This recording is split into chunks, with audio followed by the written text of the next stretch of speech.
Our kupuna Hawaii believe that every child is a flower, a blossom that will bloom forth and has the potential for growth, not just to learn but to teach as well. And so the perspective of nurturing this flower is so important today, not just in an indigenous perspective or in an indigenous world, but for global society as a whole.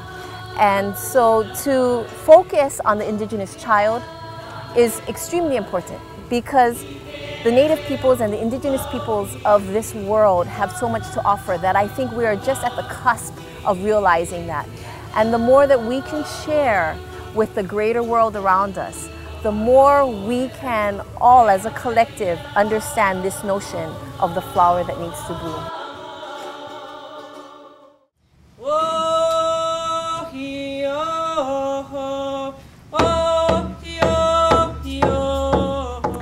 My name is Serling and I come from Merritt, British Columbia, Canada. I'm part of the Ntlaka'pam Nation, which is located in the interior of British Columbia.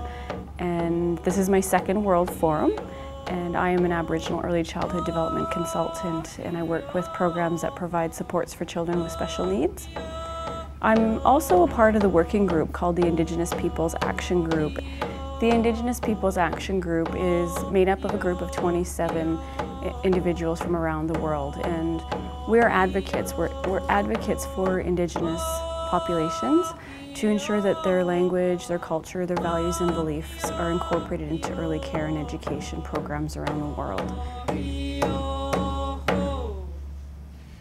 One of the reasons that the Indigenous Peoples Action Group came forward is a result of the voice of the Indigenous people internationally that is growing in numbers in terms of sharing their cultures and recapturing some of the cultures that have been lost.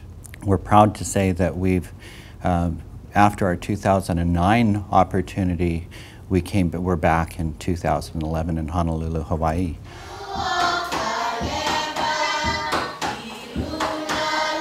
We need to take the opportunity at this time to be able to make sure we not just respect, but we promote the cultures and the indigenous perspectives of all our children from the youngest age.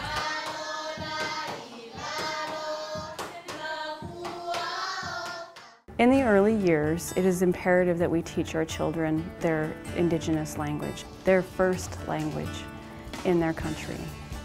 And it is so important because that's when their brain is developing, and that is when they are little sponges and they're able to just soak up the languages and learn it and know it and breathe it.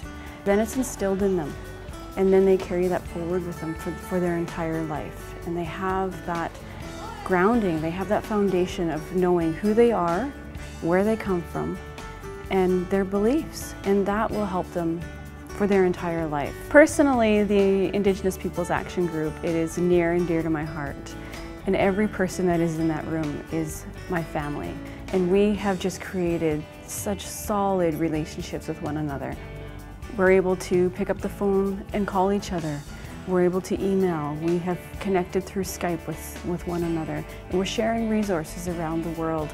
And it's an amazing opportunity because these are people that have a common thread. We all know the struggles of promoting and advocating for the Indigenous peoples in some areas, and we share that with one another. We support one another. We give each other strength and courage and guidance to ensure that we continue to advocate for the best services for our kids.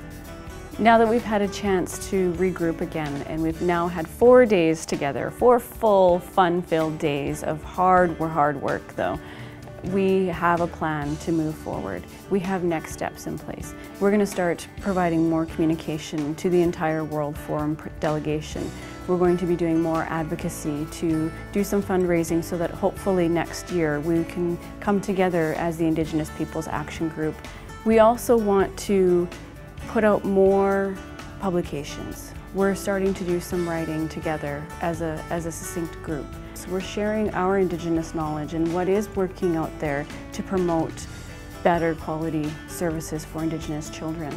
We're going to be a very busy group over the next 2 years. We have a lot of planning to do and a lot of work ahead of us.